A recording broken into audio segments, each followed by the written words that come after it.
Welcome to a Foxy Tech Tips tutorial on adding photos to contacts on your Samsung phone. If you find this video helpful, please consider subscribing to my channel and liking the video. Open the phone app, tap Contacts in the bottom right corner, then find and tap on the contact that you would like to add a photo for. Tap the I button to see more info about that contact.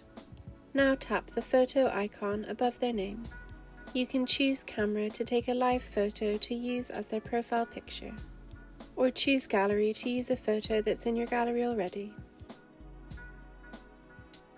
Select the photo that you would like to use and then drag the photo preview to where you would like it. Tap Done when you are happy with the preview. Tap Save to save the photo. That contact now has a photo. And that draws an end to this tutorial. Please like the video if you found it helpful and subscribe to Foxy Tech Tips for more Samsung tips and tricks.